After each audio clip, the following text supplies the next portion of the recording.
फलटणमध्ये महिला डॉक्टरनं आत्महत्या केलेली आहे। या डॉक्टरनं सुसाईड नोट लिहिलेली आहे आणि या सुसाईड नोटमध्ये माझ्यावर 4 वेळा अत्याचार झाला असं म्हणत एका पोलीस कर्मचाऱ्यावर अधिकाऱ्यावर गंभीर आरोप केलाय।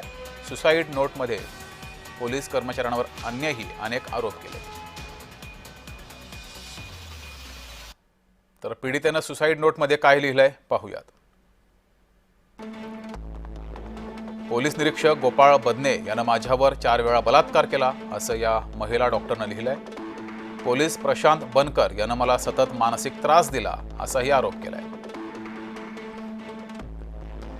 त्याच्याबद्दल आम्हाला पहिली काहीच माहिती नव्हती, कारण तिने आम्हाला माहिती होऊन दिलंच नाही काहीच। पण तिने एक तिची बहीण आहे मेडिकल डॉक्टर, तिला ती सांगायची वारंवार की माझ्यासोबत असं होतं, डॉक्टरांची पोलिसांचा त्रास, PM करायला मलाच पाठवते, PM असं रिपोर्ट दे, रिपोर्ट तसा दे करून दबाव टाकते, राजकीय ते करते ते असं ती सांगायची। पण इतकं टोकाचं पाऊल इतका छेडछाड होईल आणि करतील हे आम्हाला माहिती नव्हतं नसलं। गुन्हा दाखल करून जे 2 आरोपींचे नाव आहेत त्याच्यामध्ये एक PSI आहेत, त्यांच्या आरोपीमधून नाव समाविष्ट आहे। त्यांच्या PSIचा निलंबनाचा आदेश SP यांनी निर्गमित केलेला आहे। दोन्ही आरोपींना शोधायला 2 पथक तैनात करण्यात आलेले आहेत। SP यांनी स्वतः विक्टिम आणि त्यांचे नातेवाईकांना भेटून तपास आणि पुढच्या प्रगतीची माहिती दिलेली आहे। याच्यामध्ये जे पुरावे आहेत ते घेऊन तपास चांगल्या प्रकारे करण्यासाठी जे काही शक्य आहे ते सगळं पोलीस खात्यातर्फे SP स्वतः करत आहेत। फलटणची घटना अत्यंत दुर्दैवी आणि मनाला चटका लावणारी अशी घटना आहे की एका डॉक्टरने स्वतःचं आयुष्य त्या ठिकाणी संपवलं।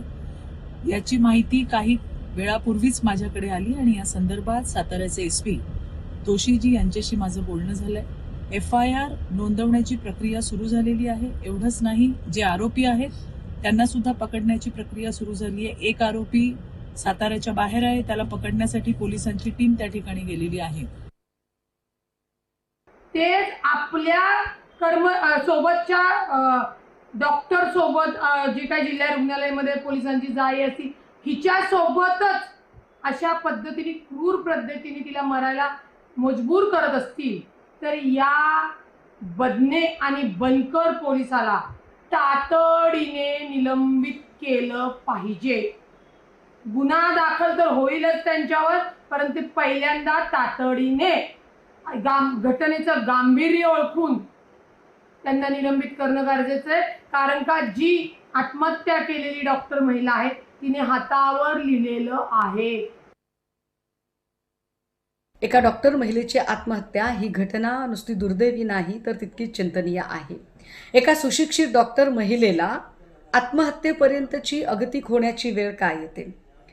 डिपार्टमेंटकडून आम्हाला काही अपेक्षा असतात। जर पोलीस खात्याचे अधिकारी ज्यांनी कायदा सुव्यवस्थेची बूज ठेवली पाहिजे ते अधिकारीच जर रक्षक अधिकारी भक्षक होत असतील तर दाद कुणाकडे मागायची?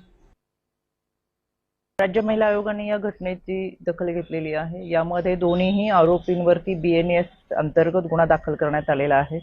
हे दोन्ही आरोपी फरार असून त्यांच्या तपासासाठी शोध पथक हे रवाना झालेले आहे। अशा पद्धतीच्या घटना खऱ्या अर्थाने समाजामध्ये घडूच नाही यासाठीचा प्रयत्न हा पोलिसांचा असतो।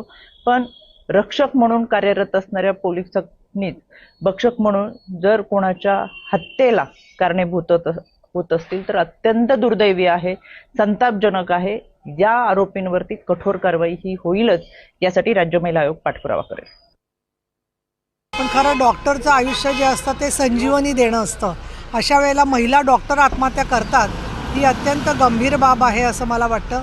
आणि इतकंच नव्हे तर मी असं म्हणेन की या सगळ्या घटनांमध्ये गेल्या काही दिवसामध्ये सातत्याने अनेक महिला डॉक्टर्सनी पण कौटुंबिक हिंसाचारामुळे सुद्धा स्वतःच्या त्यांच्या आत्महत्या झालेल्या आहेत। तर या गंभीर घटनेची दखल सरकारने घ्यावी। फोरेंसिक जांच होगी, सारी टेस्ट होंगे और क्योंकि इसमें मीडिया ट्रायल नहीं करना चाहिए ऐसे मुझे लगता है। मैं यही कहूंगी कि उस बच्ची को न्याय मिलना चाहिए। एक बच्ची के साथ अगर एक पढ़ी लिखी डॉक्टर जो कितने लोगों की जिंदगी देने का काम करती है उनके साथ ऐसा होता है तो ये बहुत ही अस्वस्थ करने वाली बात है। मुझे विश्वास है कि गृह मंत्रालय हमारे मुख्यमंत्री उसमें ध्यान देकर उसको न्याय दिलाएंगे। बाकी चीजें तो जैसे जैसे जांच में आगे आती जाएंगी उस पर पता चलेगा। शायद वहां के गार्डियन मिनिस्टर ने भी कहा है कि इसमें जांच करें। आम्हाला काही न सांगता तिनं हॉटेलमध्ये जाऊन ड्युटी संपल्यानंतर काही न सांगता नोटिंग न लिहिता त्या हॉटेलला जाऊन आत्महत्या केली. आणि तिनं मधून मधून असं सांगायचं आम्हाला की मला पोस्टमार्टम करताना रिपोर्ट बदलून द्या वगैरे असा त्रास होतो अधिकाऱ्यांचा, आणि मला जर तसा त्रास झाला तर मी सुसाईड करीन असं ती सांगायची अधूनमधून आम्हाला. तर याबाबत मुख्यमंत्री देवेंद्र फडणवीस आणि शंभूराज देसाई यांच्या प्रतिक्रिया समोर आल्यात, त्या पाहूयात. जर पडल्यामध्ये घटना घडली असेल, डॉक्टरने सुसाईड केलं, त्याच्यावर आता सगळी कारवाई झालेली आहे आणि त्या संदर्भात सांगू. मी एवढंच सांगतो जिल्ह्याचा पालकमंत्री म्हणून की कुणीही कुठल्याही अगदी पोलीस दलातला जरी कोणी त्याच्यामध्ये समावेश त्याचा असला किंवा त्याचा संशय त्याच्याकडे असला तरी त्याला स्पेअर केलं जाणार नाही. आणि कुठल्याही परिस्थितीमध्ये आपण गुन्हा तर दाखल तातडीनं केलाय. एसपीना मी सांगितलेलं आहे की ताबडतोब टीम रवाना करा. त्याप्रमाणे पोलिसांची 4 पथकं आणि लोकल क्राईम ब्रांचचे 1 पथक अशी 5 पथकं या आरोपींना शोधायसाठी या ठिकाणी आपण पाठवलेले आहेत. आणि मला विश्वास आहे की लवकरात लवकर हे आरोपी पकडले जातील.